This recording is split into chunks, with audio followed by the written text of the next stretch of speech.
everyone. My name is Samantha Musso, and I am currently a junior at Marist College in Poughkeepsie, New York. I'm majoring in biochemistry with minors in biology, environmental science, and mathematics. Today, I'm going to be presenting my research entitled Influence of Upstream Impoundment Prevalence on Downstream Harmful Algal Concentrations, which was completed during summer 2020 and fall 2020. This work was completed under the advisement of Dr. Zion Kloss from Marist College Department of Environmental Science and Policy, and was funded by the help of the Cheryl Lee Todd Memorial Grant. Cyanobacteria are the most frequent causes of harmful algal blooms, or HABs, in freshwater habitats and typically thrive in warm, nutrient-rich waters.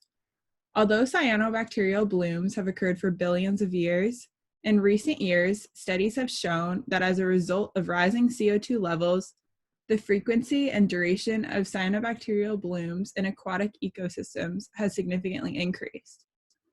Freshwater harmful algal blooms typically consist of cyanobacteria as well.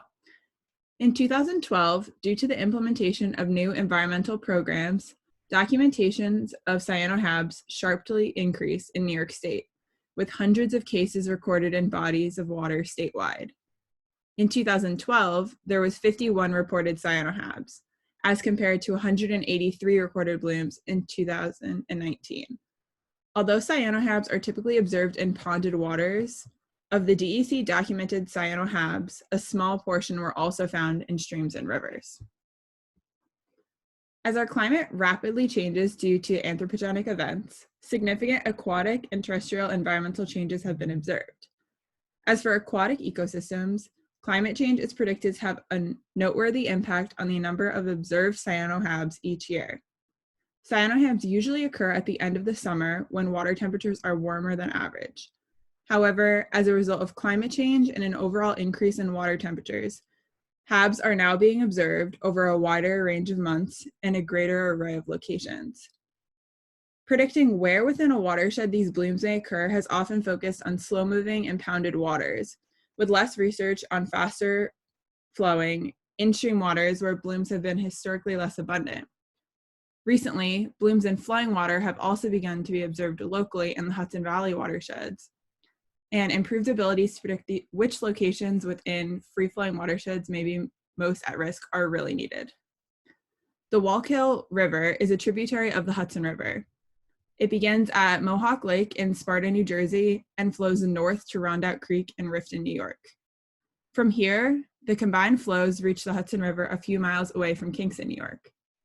Overall, the river is about 90 miles long, traveling through 48 municipalities in New York and New Jersey, and the Wallkill River watershed drains 552 square miles. Currently, there are about 20 public access sites used for fishing and boating along the Wallkill River watershed. Within the past 5 years, there have been several documented cases of toxic cyanoHABs at various locations along the Wallkill River, primarily being located within the last 30-mile downstream stretch of the Wallkill River between Montgomery, New York, and Riften, New York. Over here on the right, you will see a map of the Wallkill River watershed being highlighted in the light blue area. In this study, the objective was to improve this predictive ability by testing the hypothesis that cyanobacterial levels increase as the number of upstream water impoundments also increases. We theorize that these upstream impoundments may serve as nurseries needed for seeding downstream waterways and may have a more central role in predicting the locations of elevated in-stream cyanobacterial levels in flowing watershed systems, more than other common in-stream drivers such as water temperature, nutrient contents like nitrate or phosphate, or turbidity. To assess the relationship between cyanobacterial abundance and upstream impoundments, the number of impoundments within the Wallkill River watershed had to be quantified. To do this, GIS software was used and impoundments were identified from aerial photography. 409 impoundments were identified throughout the watershed. Using this information, in addition to New York State DEC and New Jersey Fish and Wildlife Services databases, 40 sample locations were chosen based on public access points along the Wallkill River. All water sampling occurred on September 26, 2020, at 28 different locations along the Wallkill River. Unfortunately, it was not possible to sample at all of the originally selected 40 sites, as access was restricted due to private property and posted land at many of these locations. 2 150 milliliter water samples were gathered at each location. Water quality data was obtained using a YSI probe, which included temperature, dissolved oxygen, conductivity, pH, and nitrate measurements. And a hatch aquatic check nitrate/nitrite and phosphate strips tests were run. I was personally responsible for all of the water collection and for gathering all of the water quality data per site. The following day, on September 27th, the blue-green chlorophyll concentrations were measured using a FluoroProbe 3 device. Using this data, from the FluoroProbe and the water quality data gathered the day earlier, linear correlations were evaluated using our statistical software. Over here on the left in figure 2, each of those yellow pins represents an impoundment located within the Wallkill River watershed. And then over here on the right in figure 3, each of these black pins locates the intended sampling sites that we're actually able to be sampled at. And the red numbers indicate how many impoundments are located downstream of that specific site. Here are some examples of the sites that were sampled at. These 3 in particular are all in New York at the most upstream sites. And as you can see in this photo on the left, as well as the photo in the middle, there is kind of like a green scum floating on top of the water, and those are cyanobacteria. Here you can see on the left, the linear correlation matrix generated using our statistical software. And then on the right is the table that highlights the important p-values found when doing this linear correlation matrix. In the correlation matrix, the various relationships between blue-green chlorophyll concentration, temperature, pH, nitrate, phosphate, and number of impoundments are shown. The outlined boxes highlight the significant p-values and their corresponding plots, with a p-value of less than 0.01 indicated with a red box, p is less than 0.05 in an orange box, p is less than or equal to 0.1 in a yellow box, and p is less than or equal to 0.15 in green. In total, 6 statistically significant relationships were found during experimentation. Here you'll see the 6 important relationships found depicted as linear plots.